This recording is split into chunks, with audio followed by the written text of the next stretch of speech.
Lebih bangga mereka punya anak pengurus MBG.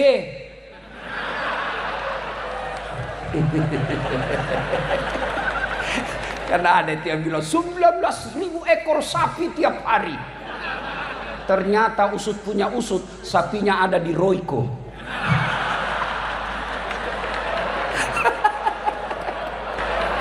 Sayalah kira-kira yang paling berat tugasnya.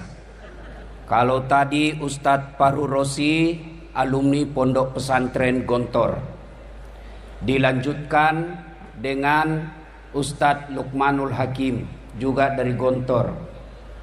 Dan insya Allah sebentar guru saya juga Ustadz Abdul Somad. Tiga-tiga beliau ini pesantren terkemuka. Saya hanya dosen sospol. Satu-satunya pesantren yang pernah saya alami adalah pesantren kilat. Saya berpikir-pikir, selama ini Pak Kiai, kalau saya diundang ceramah banyak kiai di dalam, saya masih percaya diri. Saya bisa bilang, saya diundang satu-satunya alasan karena sayalah yang paling banyak follower saya di sini. Di sini saya tidak berlaku kalimat itu.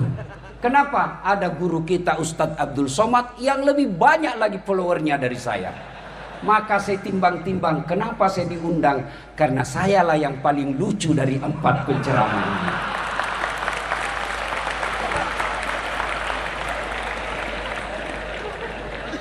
Saya pikir apa yang saya mau sampaikan ini? Allah kirim musibah besar buat saya. Baiklah, saya coba-coba sendiri dengan cara saya sendiri. Ibu-ibu, adik-adik sekalian, kalau saya ikut pilkada kalah, masih ada pilihan. Ikut lagi 5 tahun yang akan datang. Bapak Prabowo 4 kali ikut pilpres baru menang. Saya tidak disenang sama gubernur. Kalau saya pegawai, saya masih ada pilihan. Apa? Pensiun dini. Selesai masalah. Saya merantau ke Jawa. Di Jawa tidak enak. Mulerek, mangan ora mangan, yang penting ngumpul. Pulang lagi saya ke Sulawesi. Saya merantau ke Malaysia. Malaysia tidak nyaman. Masih ada pilihan. Saya balik ke Indonesia. Ibu-ibu, suami cerewet, malas cari nafkah, ada pilihan? Ada. Pulangkan saja aku pada ibuku, atau ayo lanjut. Lihatlah tanda bekas tampar. Oh, berarti generasi tua. Karena ini lagu-lagu zaman dulu. Tapi masih jauh lebih baik lagu zaman dulu daripada lagu sekarang. Tak bolak-balik, tak bolak-balik. Apa yang kita dapat itu? Iya. Suami cerewet, masih ada pilihan. Balik ke orang tua. Bapak-bapak, istri cerewet, malas masak, tukang gosip, tidak mau sholat. Ada pilihan? Ada. Malah 2 pilihannya, tambah atau ganti. Iya.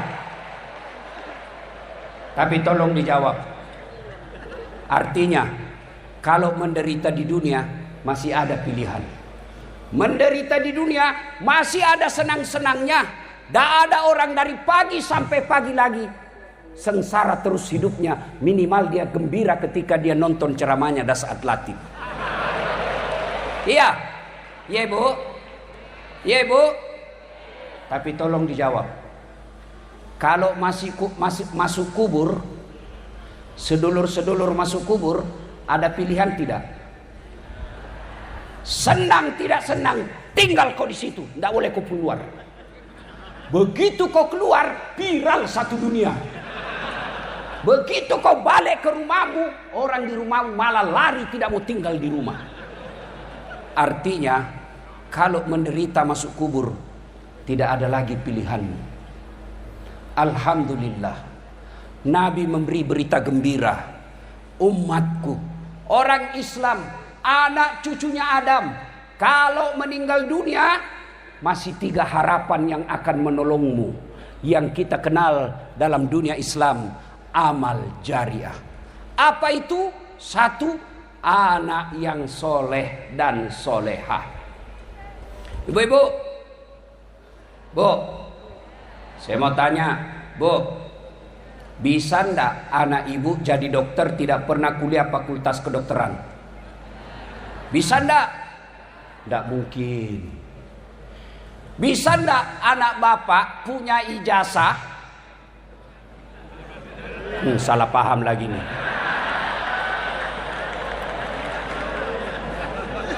Sudah ndak usah itu kalau gitu. Bisa ndak bapak ibu sekalian punya anak jadi kapolsek bukan polisi? Ndak mungkin.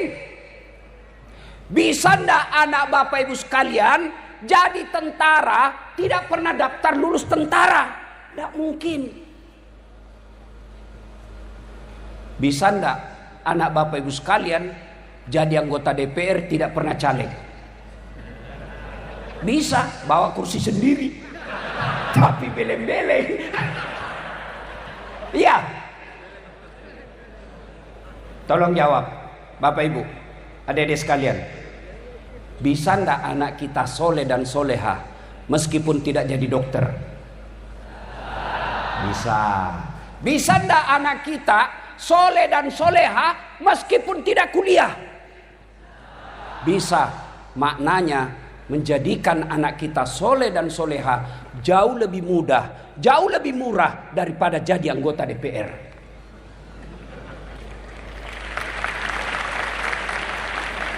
Tapi sayangnya anak-anak kita, ibu-ibu kita lebih bangga kalau anaknya jadi kontraktor daripada jadi ulama. Lebih bangga mereka punya anak pengurus MBG.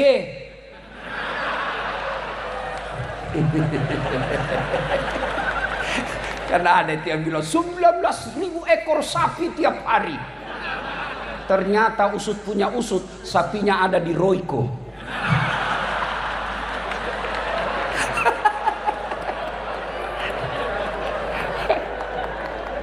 Nah, Bapak Ibu saudara-saudara sekalian, halo Ibu, Ibu, saya mau tanya Ibu. Kalau ibu meninggal nanti siapa yang doakan? Suami? Jangan harap ibu kawin lagi. Oh, istri saya komplain. Jadi Ustadz, nanti kalau saya duluan meninggal, Ustadz mau kawin lagi. Saya peluk baik-baik dia Bu. Saya bilang, dengar kau sayang, jangankan kau meninggal, masih hidup saja saya selalu berpikir kawin lagi. Apalagi kalau kau sudah mati.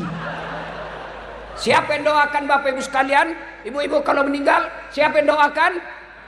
Anak. Sedulur-sedulur, kalau bapak-bapak meninggal, siapa yang doakan? Temanmu. Jangan harap. Ini ada polisi di sini. Pak Kapolres. Pak Kapolres doakan bapak? Enggak. Paling didoakan mudah-mudahan cepat pindah saya yang ganti. Ya. Coba lihat, bapak semua punya grup WhatsApp.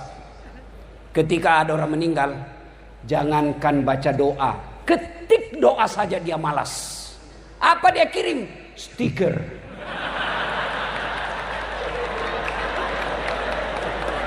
Al-Fatihah. Dia tidak baca itu. Bapak ketawa karena bapak semua pelakunya. Iya.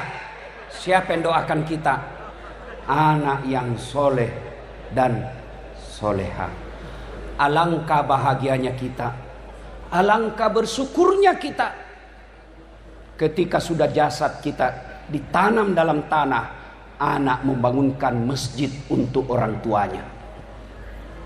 Ketika kita sudah pensiun, orang tua kita sudah tidak mampu mencari nafkah, anak-anaknya bermusyawarah, 5 anaknya masing-masing musyawarah. Saudara-saudaraku yang kakak berpidato, Adik-adik sekalian, bapak sudah pensiun, tidak boleh lagi memikirkan sembako, tidak boleh lagi pikir token listrik. Mulai hari ini 1 anak 2 juta transfer ke orang tua, 5 anaknya 10 juta gaji pensiunnya dari anaknya, halalan thayyiban. Yang banyak kita lihat dimuliakan di media sosial, dihormati di kantor, dicium tangannya anak buahnya, sampai di rumahnya dimaki-maki sama anaknya yang masih SMP. Demi Allah, orang tua seperti itu rugi lahirkan anak. Anak yang soleh dan solehah inilah yang menjadi harapan kita. Dia akan mendoakan orang tuanya sudah di alam kubur, setiap sujudnya dalam salat 5 waktunya, apa yang diucapkan? Allahumma gfirli wali walidayya warhamhuma kama rabbayani shaghira. Itulah anak yang hebat. Tapi lihat anak-anak modern sekarang, makin kaya orang tuanya makin kurang ngajar. Oh, sama cowoknya sopan betul. Iya kak. Sama bapaknya dia sliding tangannya. Baru 2 bulan pacaran sudah panggil papi mami.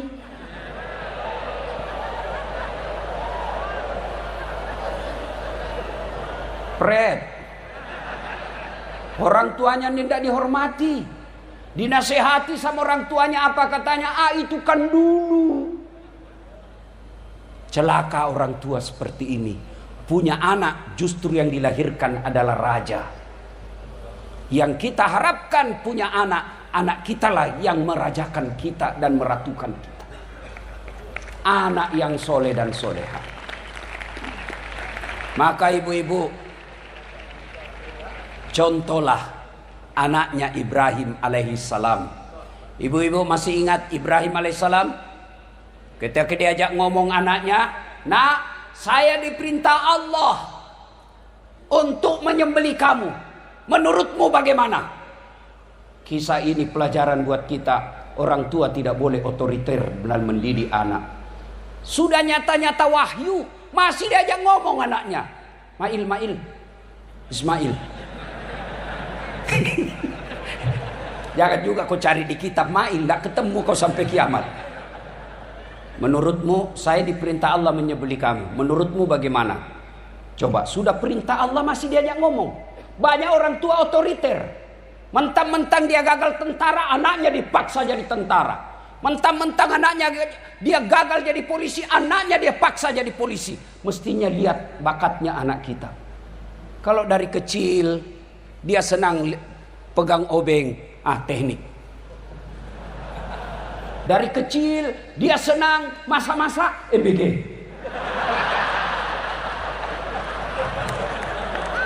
Kenapa?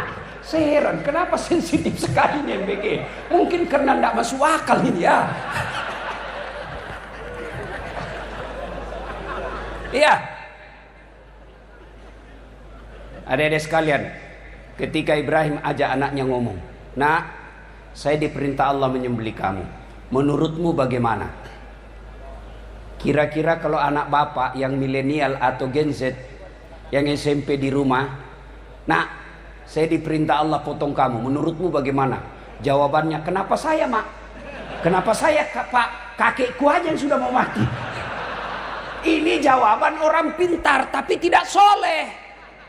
Maka yang kita minta bukan anak pintar tapi anak soleh. Kenapa? Kalau dia soleh insya Allah pintar. Kalau pintar belum tentu soleh.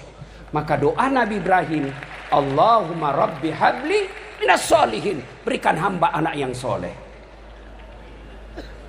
Nah Bapak Ibu saudara-saudara sekalian, mendengar permintaan ayahnya ini, apa jawaban Ismail? Pak, don't worry, be happy. Jangan cemas Pak, laksanakan. Insya Allah Bapak mendapati saya anak yang sabar. Itulah anak yang kita harapkan.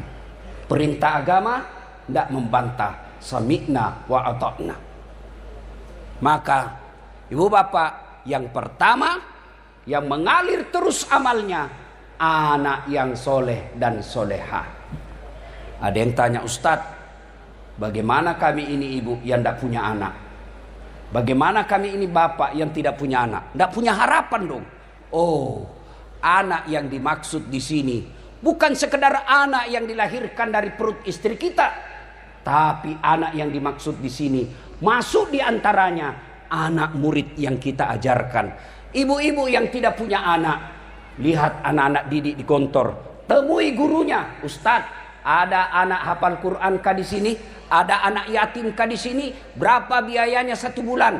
700.000. Saya tanggung sampai dia selesai. Selama anak itu dia gunakan ilmunya, selama itu ibu punya kiriman amal meskipun bukan dari anak kandung sendiri. 2, karena waktu terbatas. 2. Enggak, saya yang panik di sini, Pak. Ini berat sekali di ceramah, Pak. Demi Allah, saya juga tidak tahu kenapa tiba-tiba suara saya susah keluar. Karena saya stres dari tadi, Pak. Mikir saya gimana, apa yang saya mau sampaikan. 2, kata Nabi, adalah harta yang telah kita sedekahkan fisabilillah. Ibu-ibu, Bu, ini terutama yang banyak emasnya. Kalau ibu meninggal nanti siapa yang pakai emasnya, Bu? Anak? Bukan, istri kedua. Begitu ibu meninggal, suami nangis. Tidak kusangka kau cepat sekali meninggalkanku, sayang. Dia buka cincinnya, Bu. Dia paksa keluar cincinnya, Ibu. Tidak mau keluar, dikasih sabun. Selesai dia cabut cincin, dia cabut lagi gelangnya, Ibu. Ini gelang saya ini. Saya belikan kamu dulu waktu kita pergi umroh. Dia cabut gelangnya, Ibu. Sudah itu dia cabut lagi kalungnya, Ibu. Ini kalung saya belikan kau usia pernikahan 10 tahun. Terakhir gigi palsunya ibu pun dia cabut. Sudah itu dia bungkus. Dia bungkus cincinnya ibu, gelangnya ibu, kalungnya ibu, dia bungkus sambil menangis. Dia simpan dalam lemari. Selamat tinggal sayang. Betapa cepat kau tinggalkan aku. Dia simpan. 3 bulan kemudian pergi reuni Gontor. Ketemu janda. Oh. Piye kabare, Mbak? Api-api, Mas. Sampean api. Saya gimana, Kak? Istri saya meninggal. Sampean duda? Iya. Saya juga janda. Oh, cocok dong. Oh, cinta lama bersemi kembali. Dia balik ke rumahnya. Dia ambil tadi emas yang dia simpan di lemari. Dia tarik lemari dalam emas itu. Dia simpan dalam kotak warna pink. Dia bungkus lalu warna pink. Kasih pita-pita warna pink. Orang yang lagi jatuh cinta. Dia ketemu sama si janda. Lalu dia berkata, "Dek, ambil saja ini emas. Sudah mati yang punya." Enggak lagi dia bilang wafat, dia bilang kamu mati. Bu, daripada diambil janda, mending bawa ke Gontor. Bawa ke pesantren untuk anak-anak kita. Ini yang disebut pandai menyikapi harta. Pak Kiai, saya bilang sama ibu-ibu kaya di Makassar, ibu-ibu yang kaya tidak usah pakai emas asli. Kenapa? Biar palsu orang juga tidak percaya palsu. Maka lebih baik kau pakai yang palsu, yang asli bawa ke pesantren. Saya bilang juga sama ibu-ibu yang miskin, ibu-ibu yang miskin tidak usah kau pakai yang asli. Karena biar asli orang juga tidak percaya.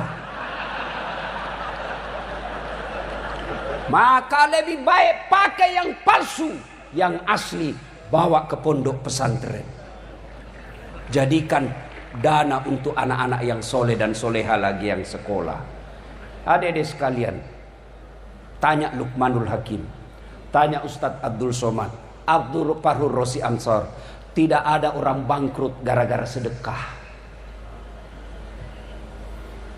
Tidak ada orang yang jatuh bangkrut karena sedekah. Yang sepanjang saya tahu justru dia kaya karena rajin sedekah. Dan tidak ada orang senang orang pelit.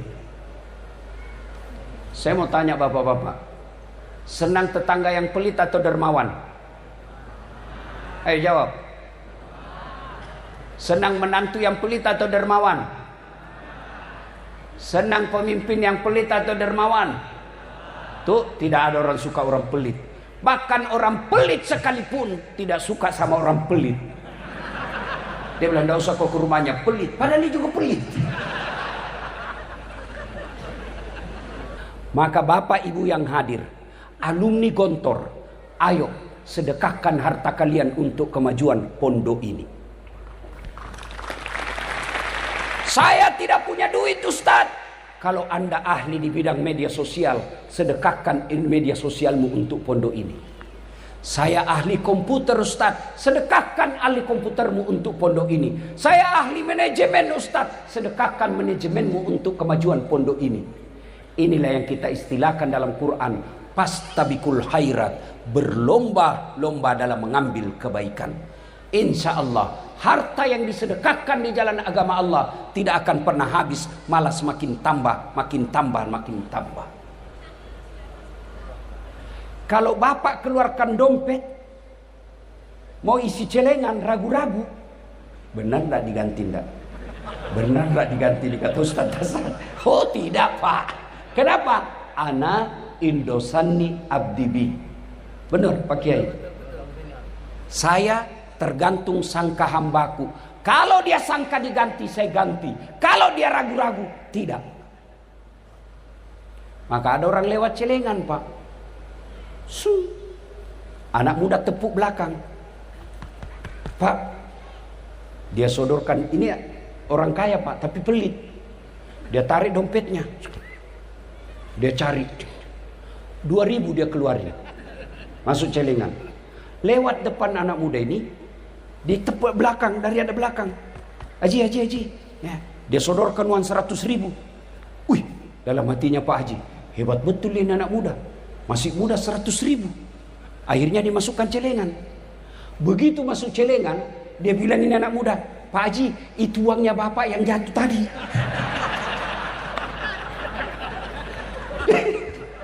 Begitu pelitnya Pak Kiai. Selesai sholat Jumat, dia datangi takmir masjid. Dia bilang, ada salah masuk itu tadi Ustaz.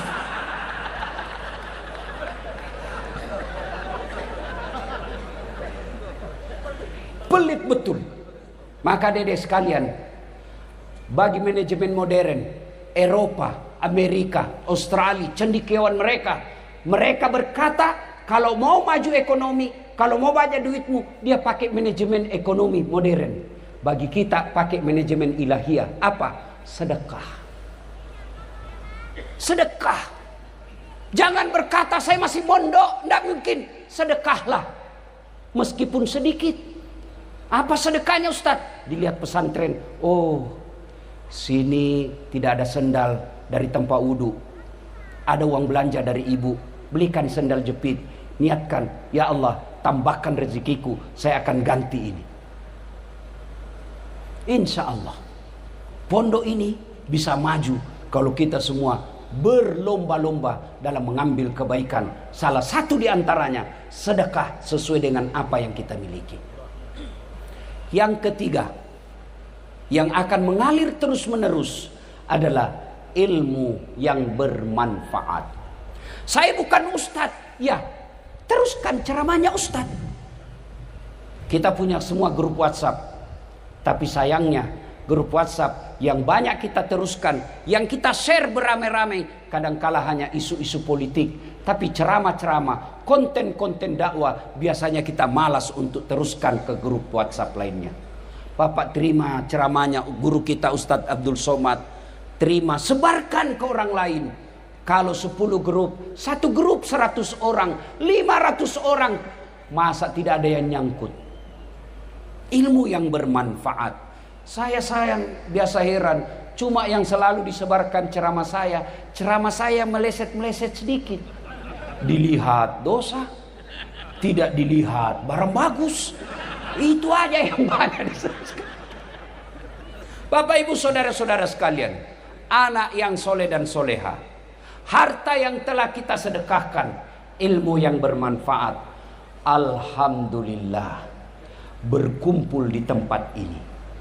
Inilah tempatnya ketiga-tiganya.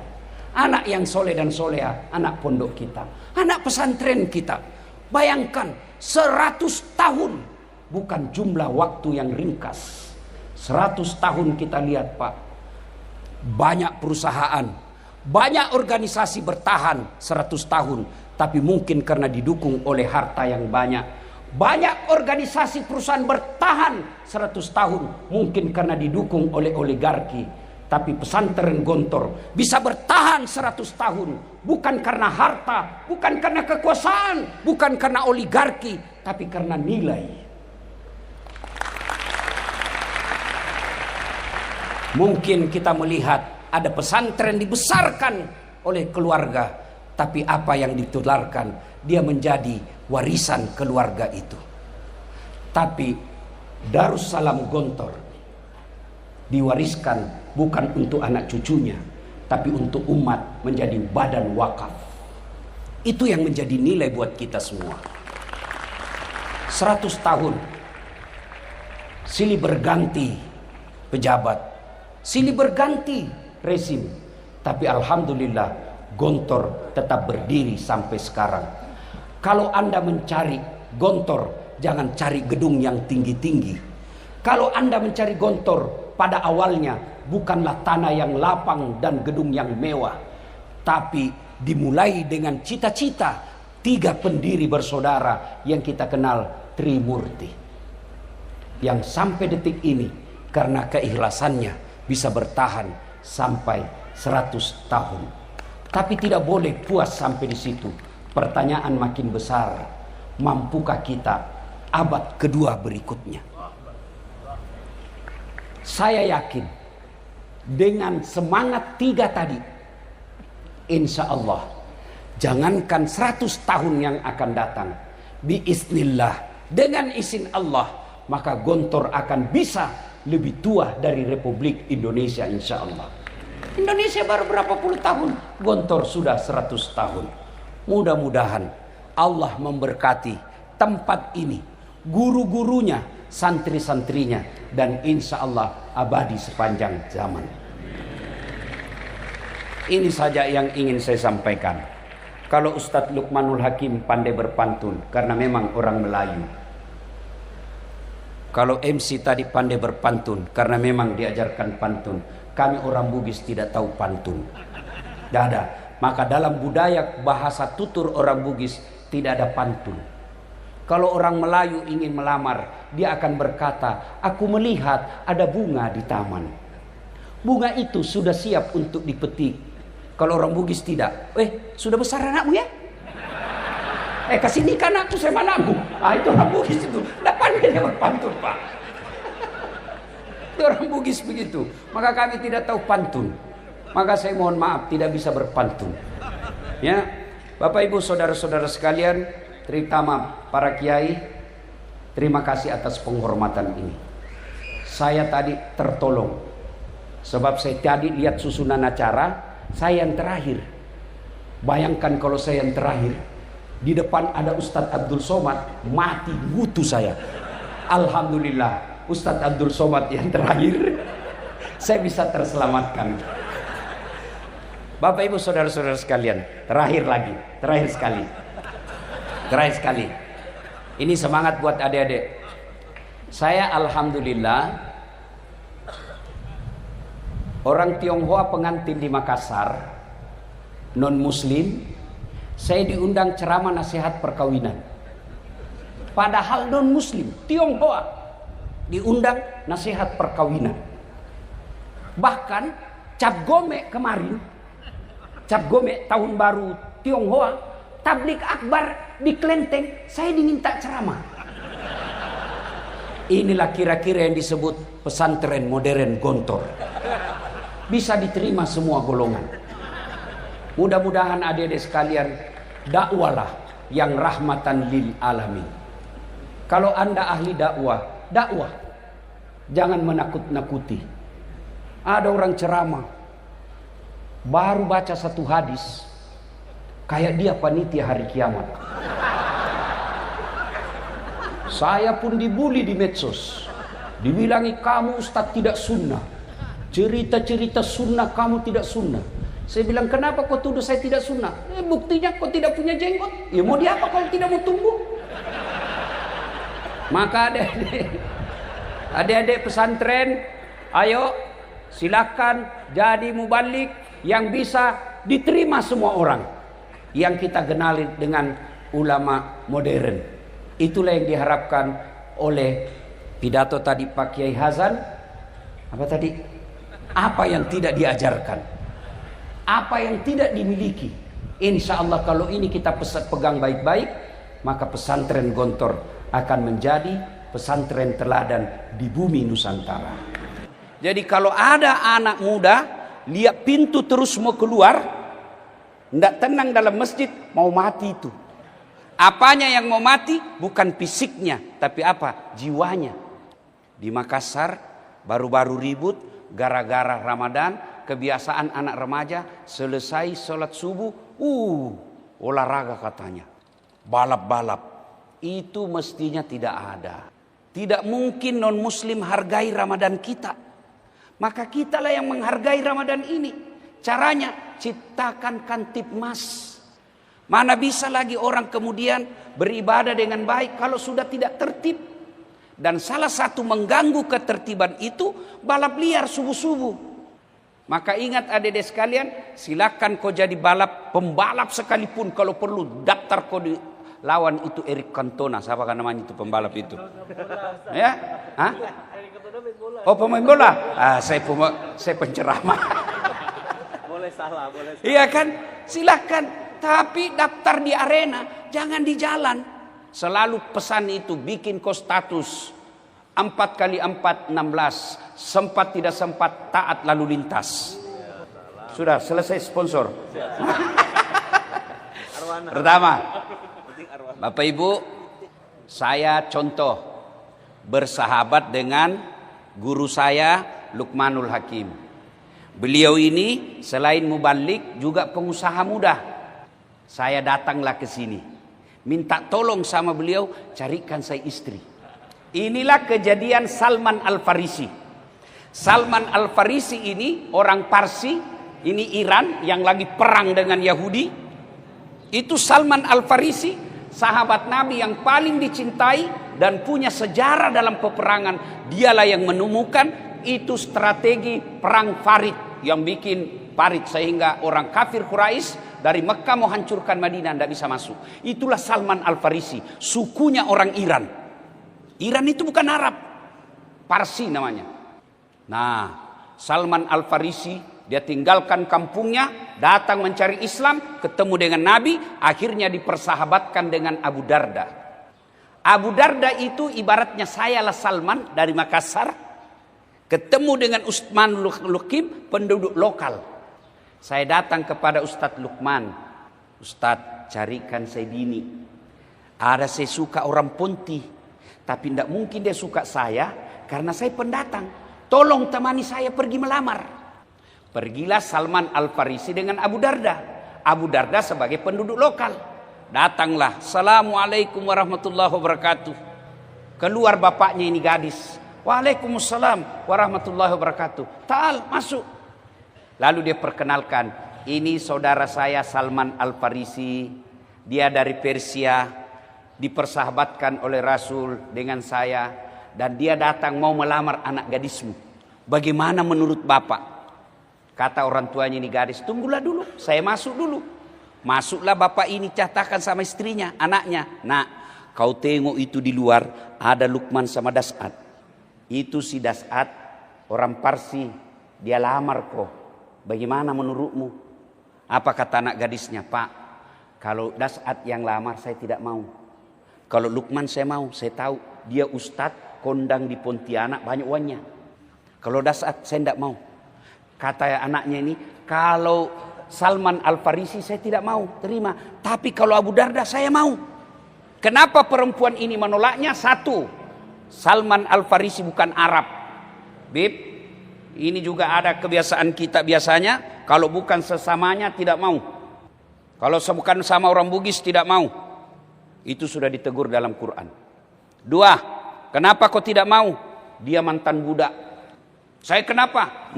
Mantan preman. Jangan lihat. Umar bin Khattab bahkan pernah mau membunuh Nabi. Bahkan sahabat Nabi. Ada yang pernah membunuh pamannya Nabi sendiri.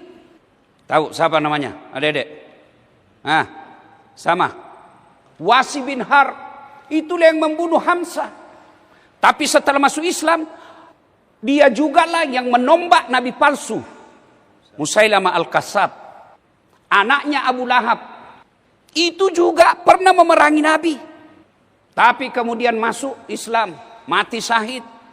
Khalid bin Walid pernah berperang dengan Nabi di perang Uhud. Tapi masuk Islam, dialah yang menaklukkan Roma dan Persia. Dia mantan preman, penjual narkoba. Masuk Islam, kemudian tobat. Kalau dia baik, Allah melihat tobatnya.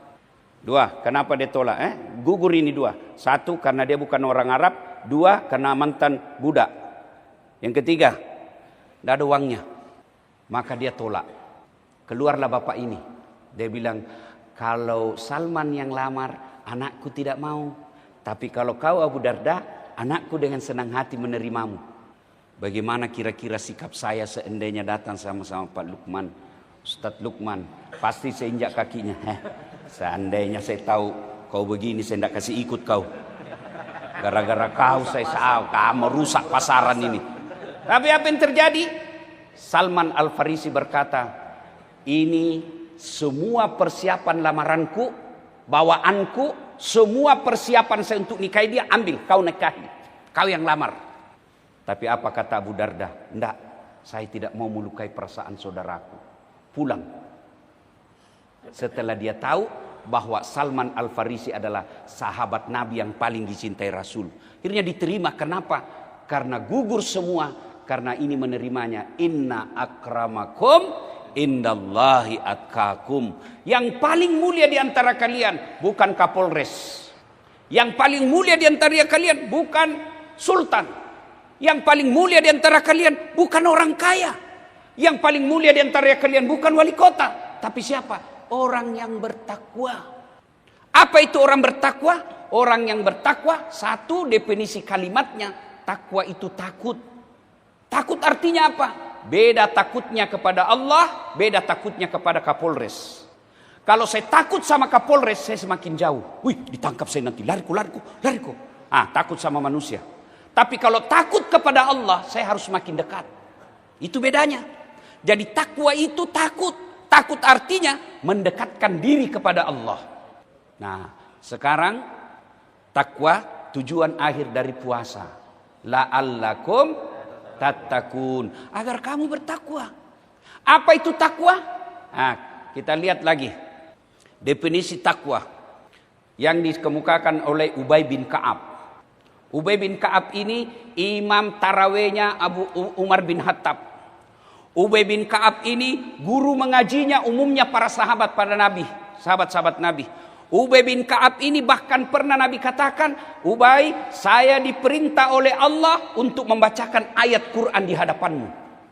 Ubay bin Ka'ab adalah sekretaris penulis ayatnya Rasulullah. Dan ditanyalah oleh Umar bin Khattab. Umar lebih senior daripada Ubay bin Ka'ab. Apa kata Umar? Ubay, apa itu takwa? Apakah itu takwa Ubay? Lalu Ubay bin Ka'ab tidak menjelaskan. Dia hanya memberikan contoh ilustrasi. Kata Ubay bin Ka'ab, Umar, pernahkah kau berjalan bersama Rasulullah di batu-batu cadas. Apa Bapak ngerti kalau saya bilang batu-batu cadas? Batu kerikil yang tajam, ya kan? Batu zaman dulu saya sekolah, Pak Sultan. Dulu waktu sekolah kita kan sepatu disayang Pak. Daripada sepatu robek, kita buka sepatu, kita jalan kaki. Sepatu disimpan di leher, diikat. Nah, kalau dapat jalan cadas, apakah Nabi mundur dari perjalanannya? Kata Ubay bin Ka'ab, tidak. Nabi tetap melanjutkan, coba berubah sikap. Bagaimana caranya? Nabi, dia angkat gamisnya sedikit, lalu dia berjalan dengan sangat hati-hati, menghindari batu yang merusak kulit. Lalu Ubay bin Ka'ab, itulah takwa, kehati-hatian. Hati-hati apa? Satu, kamu jomblo-jombloker, yang lagi galau cari cewek, lagi galau cari istri, hati-hati milih istri. Biasa orang baik akhlaknya rusak akhlak dan keturunannya gara-gara istrinya yang jelek. Itulah sebabnya memilih istri itu Nabi prioritaskan 4 perkara. Pilih cantik, tapi jangan kau prioritas. Kenapa? Cantik ada batasnya. Apalagi zaman medsos. Instagramnya bening warna kulitnya, aslinya hitam kak ketolongan.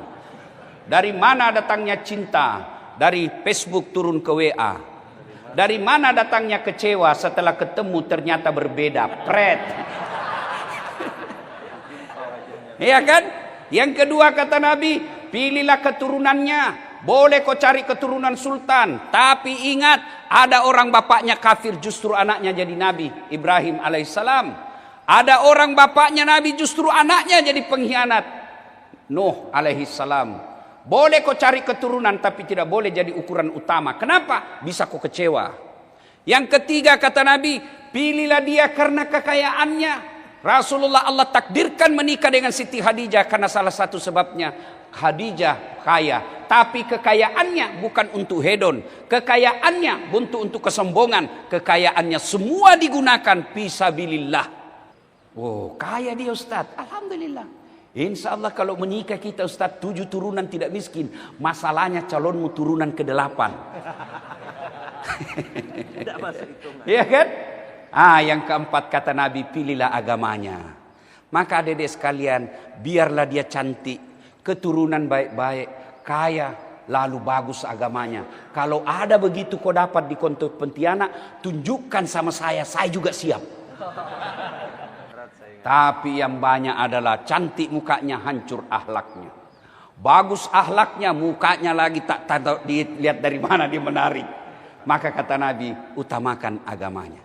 Hati-hati dek memilih pasangan. Hati-hati memilih pasangan. Yang kedua, hati-hati gunakan media sosial. Banyak orang panen dosa, banyak orang panen amal di media sosial, tapi tidak sedikit panen dosa. Panen amal kalau kita sebarkan dakwah-dakwahnya ustadz-ustadz kita. Kita ketemu dakwahnya Dasat Latif kita sebarkan. Ustadz Luqmanul Hakim kita sebarkan. Itu akan menjadi media sosialmu, mengantarmu masuk dalam surga. Tetapi media sosialmu bisa juga mengantar dan memudahkanmu masuk neraka. Ketika media sosialmu kau sebarkan berita bohong hanya karena kau benci kepada seseorang, hanya karena kau benci kepada rezim, hanya kau benci kepada sesuatu, maka kau tidak berlaku adil dalam menyebarkan berita. Hati-hati. Maka ketika mau sebarkan berita, pikir dulu, ini apa faedahnya buat umat, ini apa faedahnya buat saya. Kalau saya sebarkan ini, ribut orang Dayak dengan orang Melayu, lebih baik jangan sebarkan. Hati-hati menggunakan medsos. Yang ketiga, hati-hati mengucapkan lisan. Ahsin kalamaka, haluskan tutur katamu. Jangan kau maki orang dalam berdakwah, jangan kau hina orang dalam mengeritik. Jangan kau rendahkan orang dalam menyampaikan aspirasi. Karena tidak ada orang mau dihina, tidak ada orang mau direndahkan, tidak ada orang mau dilecehkan. Bapak senang tak kalau dimaki-maki? Tidak, begitu juga orang. Bapak senang tak ketika hina? Tidak, begitu juga orang. Apa yang Bapak rasakan, begitu juga orang rasakan. Mengeriti anggota DPR boleh, tapi jangan merendahkan martabatnya. Kita kritik kebijaksanaannya. Mengeriti pemerintah boleh, tapi jangan pribadinya kau lecehkan, tapi kritik kebijakannya. Boleh kritik MBG, boleh, tapi jangan kritik menghina orang yang mencetuskannya, tapi kritik bagaimana prosesnya, itu yang kita kritik. Dikatakan 19.000 ekor sapi kita potong tiap hari, tapi kita tidak pernah lihat ada MBG, ada sapinya. Kita kritik itu bukan karena kita sentimen, yang kita kritik ada dari lapangan tidak sesuai kenyataan. Nah, Bapak Ibu saudara-saudara sekalian, yang keempat, hati-hati milih anggota DPR. Apa boleh buat sudah lewat. Maka jangan heran bulan 8 kemarin ribut Indonesia gara-gara kelakuan anggota DPR yang joget-joget. Kau tahu dia jahat, kau tahu dia pezina, kau tahu pembohong, kau pilih hanya gara-gara 500.000. Ambek. Ambek maka kata orang Makassar, cidak kau. Maka hati-hati. Itulah orang bertakwa. Nah, Bapak Ibu saudara-saudara sekalian, 2 pesan kita pada hari ini. Persaudaraan Salman Al Farisi. Luar biasa, Pak. Bersahabatnya bukan karena jabatan. Saya bersahabat dengan Kapolres karena jabatan, siap-siap kecewa. Kenapa? Kapolres ada mutasinya. Akrab betul Ustadz Lukman dengan Kapolresta. Begitu Kapolresta mutasi, hilang persahabatan. Itulah yang bersahabat karena jabatan. Bersahabat dengan kaya, kaya ada masanya. Begitu dia miskin, hilang. Kata Umi Rama, mencari teman memang mudah, apabila untuk teman suka. Mencari teman tidak mudah, apabila untuk teman suka. Banyak teman di meja makan, teman saat kita jaya, tapi depan pintu penjara, di sana tiada teman. Mencari teman. Iya, Pak. Maka carilah teman, bersahabat, bertemu dan berpisah karena Allah. Maka orang yang bertemu dan berpisah karena Allah nanti diberikan garansi 7 golongan orang yang dicintai Allah di padang mahsyar dapat perlindungan. 1 di antaranya mereka yang bertemu dan berpisah karena Allah. Termasuk di antaranya pengurus masjid. Mumpun saya ingat. Ini masjid ini, Pak, sejarah di Pontianak. Sayang ini karpetnya saja sudah tidak bagus dilihat. Mungkin banyak orang kaya di sini bisa sumbang karpet. Tapi kalau tidak ada orang Pontianak mau sumbang, telepon saja saya. Kasihan ini masjid mewah ini. Ini punya sejarah. Di sini Islam berlabuh awal. Sayang ini karpetnya. Kalau ada saldo, Pak, hati-hati kalau simpan saldo, Pak, ya. Sebagai sesama muslim, maafkan saya. Jangan anggap ini saya ikut campur. Ini sebagai cinta saya kepada saudara muslim di Pontianak. Kalau ada saldonya ini masjid ratusan juta lalu begini, nanti itu panitianya dapat pertanyaan di akhirat. Betul tidak masuk neraka, tapi sudah ditanya-tanya. Sama kalau kita dipanggil ke polisi, betul tidak di penjara, tapi repot sudah, Pak. Dipanggil jam 8, jam 3 sore baru diperiksa. Stres toh. Nanti Bapak yang punya pengurus masjid simpan saldo, betul Bapak tidak korupsi, tapi dapat pertanyaan juga, kenapa kau simpan? Kenapa tidak jalan amalnya orang? Coba kalau dia jadi karpet di tempat sujud, amalnya orang jalan. Kalau cuma jadi saldo, dipanggil orang non muslim dipakai kredit. Uangnya orang Islam dipakai kredit. Tapi kalau dia jadi karpet, dia jadi AC, dicat ini dengan cantik, sehingga anak-anak yang selalu dicurigai jahat-jahat, dia datang ke masjid. Mohon maaf, Pak, ya, jangan marah, Pak, ya, jangan marah. Ini karpetnya sudah bagus, kita ganti yang cantik-cantik supaya anak-anak, kita kasih permainan supaya anak-anak itu datang ke masjid. Pengurus masjid juga jangan dilempar anak-anak kalau ribut di masjid. Namanya anak-anak, Pak. Ada pengurus masjid, begitu anak-anak TKTPR ribut, dia tarik telinganya, tenda keluar kau. Jangan, Pak. Tidak apa-apa itu anak-anak yang tidak boleh ribut di masjid, Kapolresta. Pelanggaran. Nah, Bapak Ibu saudara-saudara sekalian, nah itu kalau kita Islam, poin kedua, bersahabat karena Allah. Nah, bersahabat itu ciri-ciri sahabat yang baik. 1, solatnya bagus. Lihat aja solatnya.